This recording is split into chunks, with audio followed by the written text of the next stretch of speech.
그러므로 너희가 그리스도와 함께 다시 살리심을 받았으며 위의 것을 찾으라. 너희는 그리스도께서 하나님 우편에 앉아 계시느니라. 위의 것을 생각하고 땅의 것을 생각하지 말라.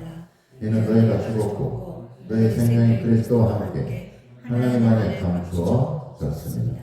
우리 생명이신 그리스도께서 나타나셨을 때 너희도 그와 함께 영광 중에 나타나리라. 그러므로 땅에 있는 지체를 죽이라. 고등남과 부정과 사욕과 악한 탐욕과 탐심은 우상 숭배니라.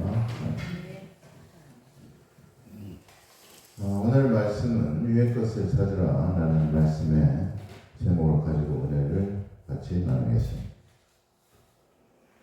신앙의 세계는 위의 것을 찾는 삶을 말하는 것이고 위의 것을 생각하는 삶을 신앙적인 삶이다 라고 말할 수가 있습니다. 그래서 전도서 3장 11절에도 보면 영원을 사모하는 마음을 우리에게 주셨다라고 말씀하고 있으며 또 하나님의 날이 임하기를 간절히 바라보고 영적인 것을 사모하라라고 성경은 말씀하고 있습니다. 고린도전서 14장 12절에 보면 그러므로 너희도 영적인 것을 사모하는 자인즉 교회에 덕을 세우기 위하여 그것이 풍성하기를 구하라라고 말씀하고 있고 또한 20절에는 형제들아 지혜에는 아이가 되지 말고 악에는 어린아이가 되라. 지혜에는 장성한 사람이 되라 라고 말씀하고 있죠. 그러므로 우리가 찾아야 할 것은 땅에 속한 것이 아니라 하늘에 속한 것이며 또한 우리가 힘써야 할 것은 세상에 속한 것이 아니라 하나님의 나라에 속한 것이고 육적인 삶이 아니라 영적인 삶을 살아가는 것이 바로 신앙인의 삶이며 그게 바로 신앙의 세계라는 것을 우리가 분명히 알아야 됩니다. 그러기 위해서는 위의 것을 찾아야 됩니다. 이런 말이 있죠. 눈으로 먼저 먹고 입으로 먹는다라는 말이 있습니다. 눈으로 보는 것이 먼저인 것이죠.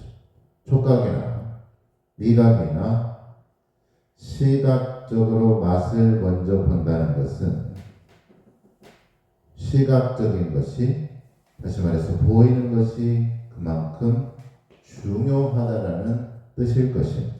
그렇듯이 우리가 신앙생활에 있어서 참된 신앙이라고 볼 수 있는 것은 과연 무엇일까? 신앙은 새롭게 변화된 삶을 지향하는 것이 바로 신앙적인 삶입니다. 세상의 눈으로 덮여있던 비늘이 벗겨지고 하나님의 나라, 새 하늘과 새 땅을 바라보는 영적인 눈을 뜨는 삶, 그러한 영적인 삶을 바로 신앙인의 삶이라고 하는 것입니다.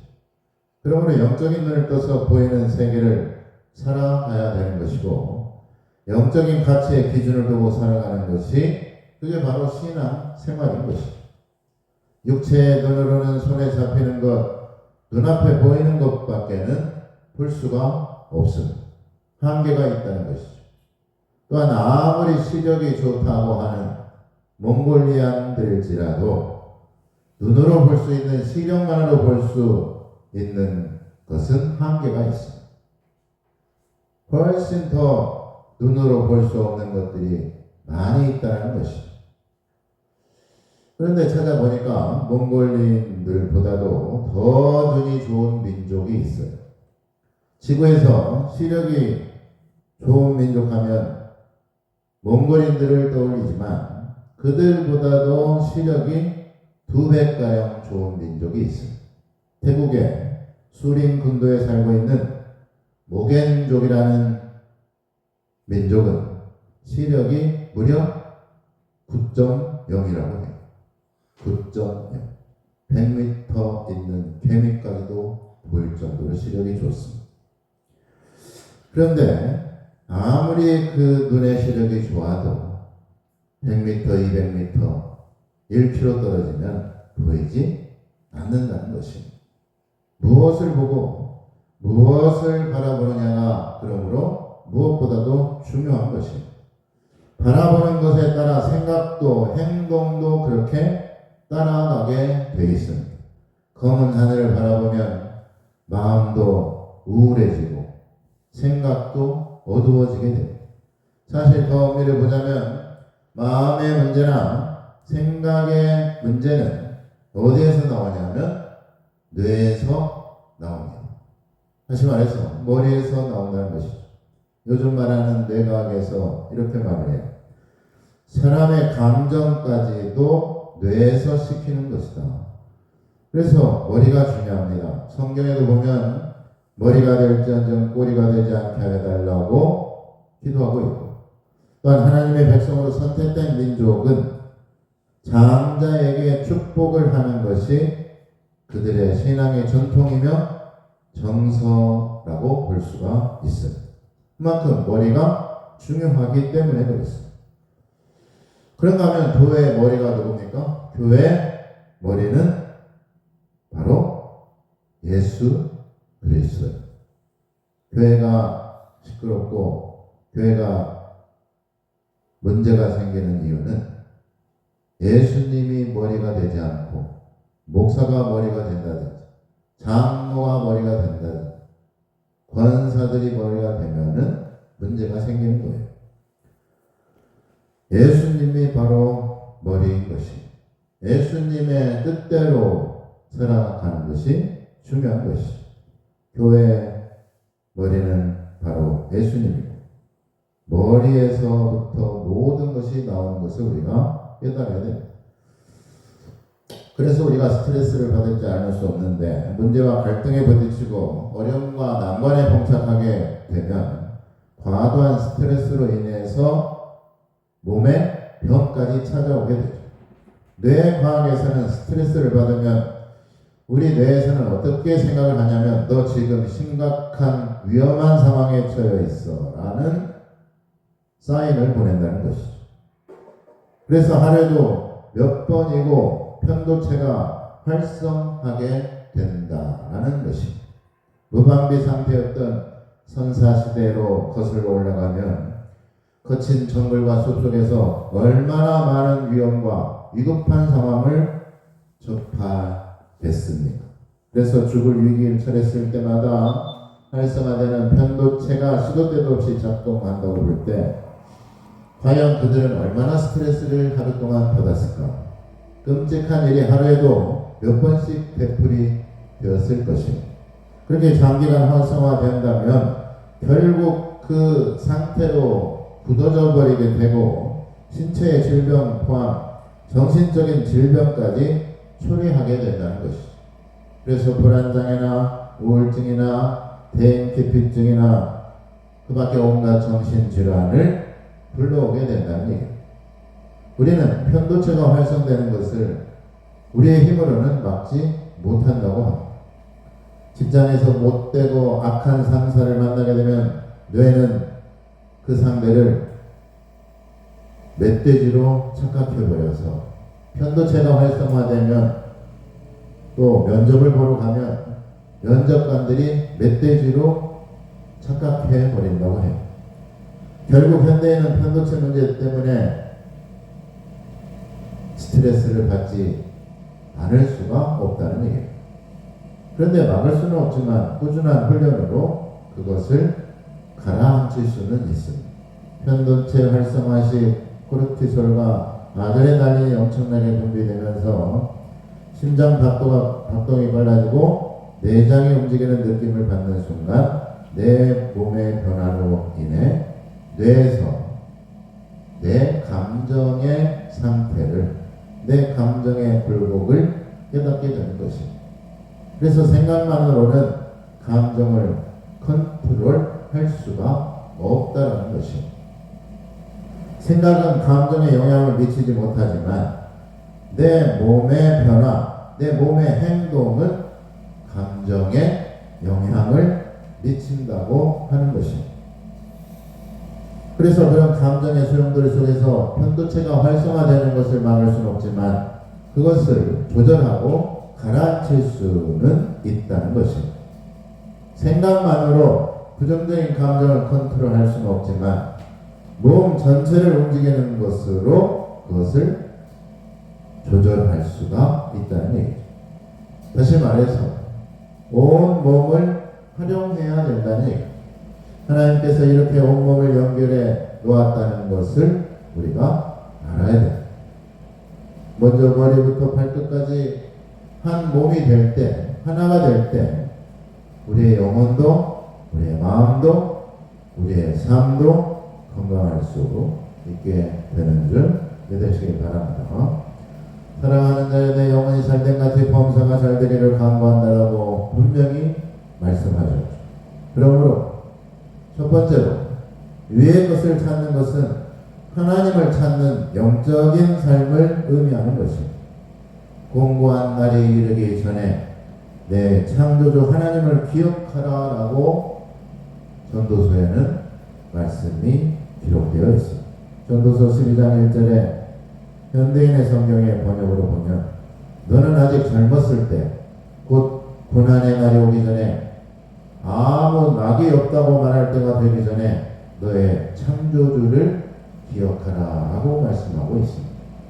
우리는 한시라도 한때라도 빨리 하나님께서 우리의 창조주이심을 인정해야 된다는 것이고 또 하나님께서 행하신 기이한 일들을 우리는 기억해야 된다는 것입니다. 영혼을 창조하신 하나님 앞에 항상 겸허하게 겸손하게 살아가는 것이 바로 영적인 삶의 가장 본질적인 모습이라는 것을 깨달아야 됩니다. 신명기 28장 12절 14절에 보면 여호와께서 너를 위하여 하늘의 아름다운 보고를 여시사 내 땅의 때를 따라 배를 내리시고 내 손으로 하는 모든 일에 복을 주시리니 네가 많은 민족에게 꾸어질지라도 너는 꾸지 아니할 것이요 여호와께서 너를 머리가 되고 꼬리가 되지 않게 하시며 위에만 있고 아래에 있지 않게 하시리니 오직 너는 내가 오늘 네가 명령하는 네 하나님 여호와의 명령을 듣고 지켜행하며 내가 오늘 너에게 명령하는 그 말씀을 떠나 좌로나 우로나 치우치지 아니하고 다른 신을 따라 섬기지 아니하면 이와 같으리라. 우리가 먼저 중요하게 깨달아야 될 것은 무엇이냐면 하나님만을 섬겨야만 복을 받는다는 얘기. 세상의 물질이나 눈에 보이는 우상 숭배, 다시 말해서 다른 신들이나 또 물질이나 돈 같은 것을 말하는 것이죠. 그게 우상이 되면 안 된다. 눈에 보이지 않는 것도 마찬가지야. 눈에 보이지 않는 우상 숭배는 내 욕심과 쾌락을 말하는 것이죠. 욕망, 육신의 죄를 말하는 것이죠. 우리는 영적인 삶에 이러한 것들을 배제해야 되는 것입니다. 눈에 보이는 우상과 눈에 보이지 않는 우상을 버려야 된다는 얘기죠. 우상 숭배는 하나님을 인정하지 않는 것뿐만 아니라 하나님을 업신여기는 행위가 바로 우상 숭배예요.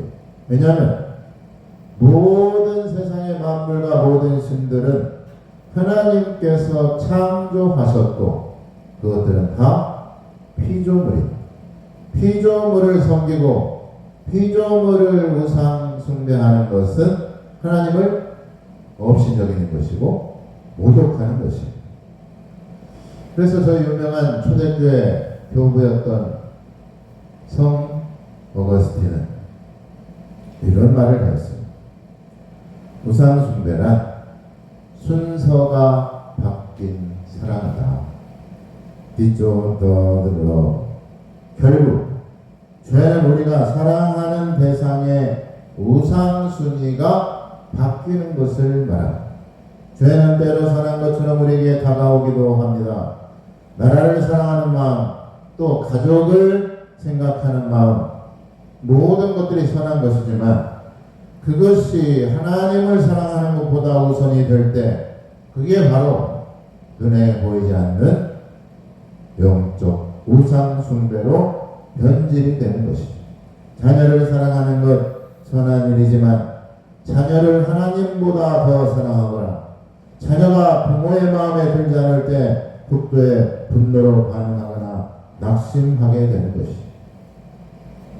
내 안에 하나님보다 더 사랑하는 대상이 있다면 그게 바로 우상 숭배인 것입니다. 그것을 아는 방법은 내가 세상에 살면서 내가 인생을 살아가면서 무엇 때문에 절망하고 무엇 때문에 극도로 분노하는가를 보면은 알 수가 있습니다. 내가 무엇 때문에 과연 절망하고 있는가? 하나님이 계셔도 위로가 되지 않는다면 하나님의 은혜가 분명히 있음에도 불구하고 감사가 없다면 불평하고 분노한다면 또 내 안에 하나님보다 더 크게 자리 잡고 있는 갈망과 욕망이 있다면 그것 때문에 하나님만을 온전하게 섬기지 못한다는 것입니다. 그래서 사도 바울은 탐욕과 욕심을 십자가에 못 박으라 라고 말씀하는 것입니다. 또 내 안에 저것만 있으면 내 삶의 의미가 저것만 있으면 더 좋을 것을 나도 가치 있는 사람이 될 거라고 속삭이는 그 마음이 과연 무엇인가? 돈이 많았더라면 집안 환경이 더 좋았더라면 그러한 하나님보다 더 귀하게 보는 마음, 비교하는 마음, 적대적이고 투기하는 마음, 내 마음에 하나님보다 더 채우고 있는 욕망들, 하나님을 제쳐두고 있는 중독이나 미혹이나 유혹거리가 과연 내 안에 있는가를 봐야 된다는 얘기입니다. 하나님보다 더 사랑하는 대상, 그것이 바로 우상숭배인 것입니다. 하나님의 은혜가 있음에도 불구하고 그것보다도 더 위로가 되는 세상의 것들이 있다면 그게 바로 우상인 것입니다. 사람들의 행동은 모두가 다 마음에서 시작된다라는 말을 하죠. 그래서 예수님께서도 이것이 죄라고 말할 때 뭐하라고 말합니까? 보여지는 현상보다 보이지 않는 마음속에 악한 것들이 바로 죄의 근본이다라고 말을 합니다. 내 오른손이 범죄하거든 내 오른손이 실족하게 하거든 빼어버리라. 내 오른손이 실족하게 하거든 그 손을 찍어버리라. 불구로 지옥에 가는 것보다 나으니 마음의 음욕을 품은 것만으로도 가늠한 것이다. 형제를 악한 자라고 형제를 나가라고 바보 멍청이라고 하면 지옥에 떨어질 것이다 라고 말을 했습니다. 마태복음 5장 21절에 나는 너에게 이르노니 형제에게 노하는 자마다 심판을 받게 되고 형제에 대하여 나가라 하는 자는 공회에 잡혀가게 되고 미련한 놈이라고 하는 자는 지옥불에 들어가게 됩니다. 내가 먼저 하나님 앞에 죄인임을 깨닫고 살아가는 것이 바로 신앙인의 삶입니다. 그게 바로 회개한 삶을 말하는 것입니다. 회개한 영혼만이 거듭난 삶을 살아갈 수가 있고 거듭난 삶을 살아가는 사람만이 천국에 들어갈 수가 있는 것입니다. 그러므로 기독교의 신앙은 보여지는 것보다 보이지 않는 영적인 것이 바로 신앙의 본질이라는 사실입니다. 사람을 죽이고 간음하는 것도 죄지만 더 본질적인 죄는 마음에서 나온다는 것을 깨달아야 됩니다. 로마서 10장 10절에 사람이 마음으로 믿어 의에 이르고 입으로 시인하여 구원에 이르는 또한 영혼이 잘 되는 것이 먼저이고 위의 것을 찾는 것이 그러므로 먼저인 줄 믿으시기 바랍니다. 따라서 한번 해볼까요? 위의 것을 찾자. 위의 것을 찾자. 두 번째로 위의 것을 찾는 삶은 하늘의 소망을 품고 살아가는 삶을 말하는 것입니다. 우리는 예수님을 믿고 예수 그리스도로 말미암아 구원받은 자로서 하늘의 성도의 삶을 살아가는 것이고 하나님의 나라의 소망을 품고 천국의 삶을 살아가는 사람들이 썩어질 땅의 것에 마음을 두는 것이 아니라 썩지 않을 영원한 하나님의 나라에 마음을 두고 살아가는 삶이라는 사실. 그리스도인은 그러므로 자신이 어떠한 존재이고 자신의 존재의 가치가 어디에 있을 때 가장 행복하고 가장 귀한 존재인지를 깨달아야 돼요. 하나님의 자녀의 권세를 버리고 살아가는 것은 마치 왕자가 자신의 신분을 버리고 거지의 삶을 살아가는 것과 같은 것입니다. 하나님의 자녀로서 하나님의 성도로서 우리는 거룩하게 구별되게 살아가야 되는 것입니다. 그런데 예수를 믿는다면서도 하나님의 자녀의 특권을 누리지 못하는 이유가 있습니다. 그것은 과연 무엇일까요? 하나님을 믿는다고 하면서도 하나님의 자녀로서의 삶을 살지 못하는 것은 이유는 세상의 기준이나 행복으로 세상의 물질과 돈에 육체의 마음을 빼앗겨 살아가기 때문이라는 얘기죠. 물질이 없기 때문에 세상의 권세나 명예가 없기 때문에 몸이 약하고 정신이 건강하지 못하기 때문에 하나님이 주신 구원의 감격과 소망을 갖고 살아가지 못한다는 얘기입니다. 요한복음 4장에 보면 사마리아 수가성에 여인이 나옵니다. 그 여인은 아주 불행한 삶을 살고 있습니다. 세상 사람들에게 손가락질을 당하며 남편을 여러 명 바꿔가면서 만족하지 못하는 그러한 불만족한 삶을 살아가고 있었지만 예수님의 말씀을 듣고 예수님이 주시는 생명수의 말씀을 듣고 그녀는 순간 변화가 되었습니다. 더 나아가 그 변화는 어떤 변화냐면 환경의 변화가 아니라 마음의 변화였던 것이죠. 환경이나 배경의 가치를 두는 것이 아니라 마음과 영혼의 가치를 두는 삶으로 바뀌었다는 사실입니다.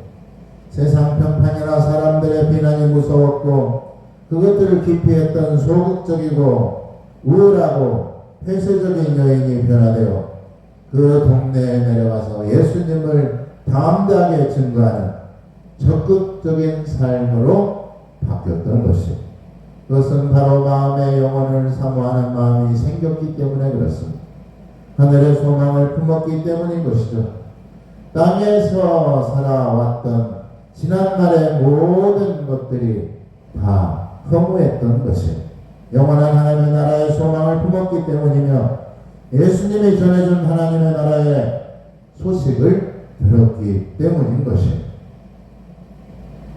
다니엘은 이방 나라의 총리까지 되면서 아주 승승장구를 달렸습니다. 그런데 다니엘이 그 나라 신을 섬기지 않는다는 이유로 목숨이 위태로워졌습니다. 하나님을 그러나 다니엘은 외면하지 않았습니다. 그는 많은 사람들이 부러워하는 총리 직분을 가졌지만 그러나 그것보다도 그는 하나님께 대한 믿음이 더 중요했던 것입니다. 그는 많은 사람들이 그렇게 바라봤지만 오직 자신과 자기 백성을 구원하신 하나님이 더 귀하고 하나님이 더 소중했던 것입니다. 비록 사자의 밥이 될지라도 하나님을 향한 그의 신앙은 변함이 없었습니다. 이것이 바로 영원을 사모하는 사람의 모습입니다. 이것이 바로 하나님을 찾는 자의 모습이라는 것이죠. 이 모습이 바로 위의 것을 찾는 사람의 신앙의 방향인 것입니다. 구원받은 자의 삶은 환경에 따라 변하는 것이 아닙니다. 환경을 초월하고 조건을 뛰어넘는다는 것이죠. 이것은 구원의 은혜를 깨닫고 위의 것을 찾는 자에게 또 하나님을 찾는 자에게 주어지게 되는 그러한 축복인 줄 믿으시길 바랍니다. 인간의 죄는, 인간의 죽음은 어디에서 시작된 것일까? 에덴 동산에서 죄와 죽음이 시작된 것입니다. 그 시작은 선악과를 따먹으로 말미암아 시작된 것인데 성경에 보니까 선악과를 뭐라고 표현하고 있습니까? 먹음직도 하고 보암직도 하였다.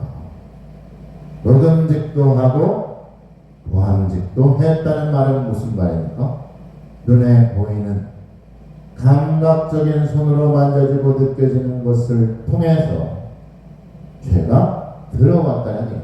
그런 환경과 조건을 끼워 넣는 것이 바로 영적으로 우리가 거듭나는 것이고 우리가 하나님의 영적인 삶으로 거룩하고 경건한 삶을 살아가는 것이다 라는 얘기.